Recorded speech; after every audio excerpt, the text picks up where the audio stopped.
Saints of God, blessed day with Jesus, and happy walk toward New Jerusalem.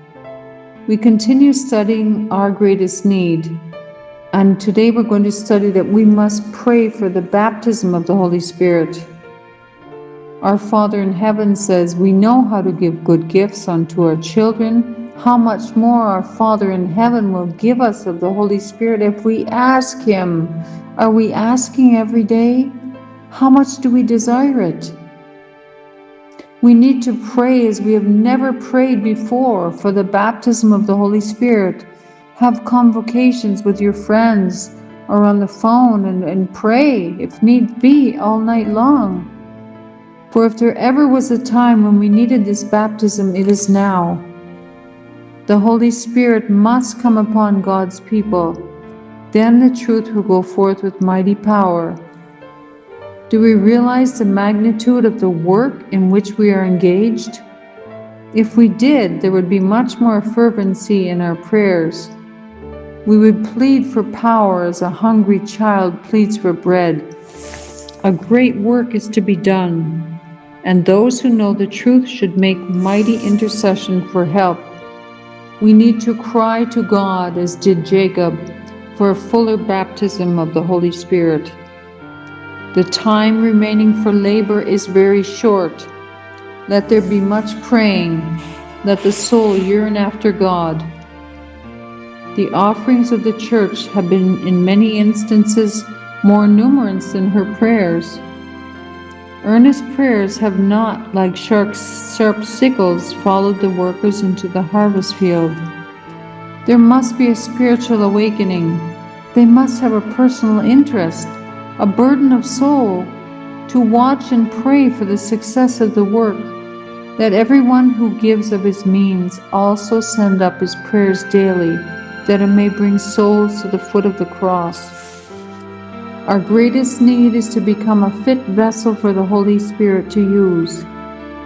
My brethren and sisters, we must get ready for the latter rain. We must be reconverted, sanctified, and made fit to bear the message of the Lord. A revival of true godliness is among the greatest and most urgent of all of our needs. To seek this should be our first work. Blessed day with Jesus, saints of God.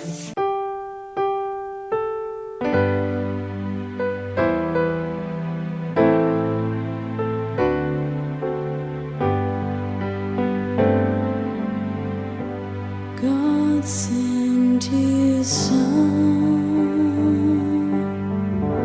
They called Him Jesus. He came to love, heal and forgive.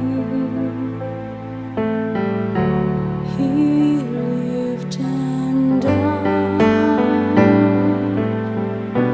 to buy my pardon.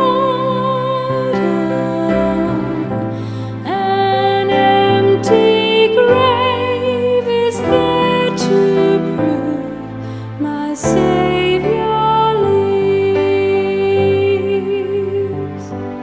because He lives. I can face tomorrow, because He lives. All fear is gone.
assurance.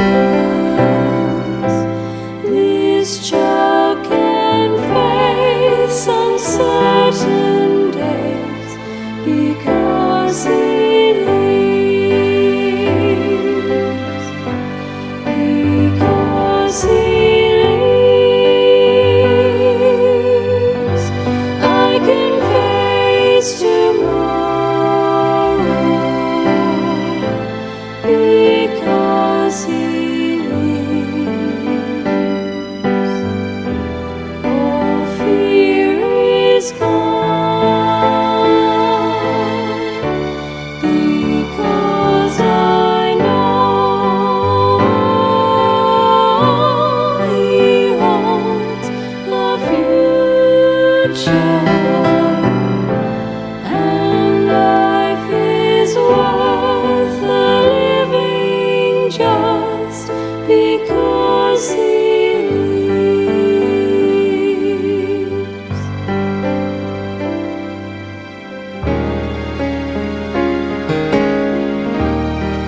Because he lives, I can face tomorrow. Because he lives, all fear is gone. Because I know he holds the future, and life is worth the living just because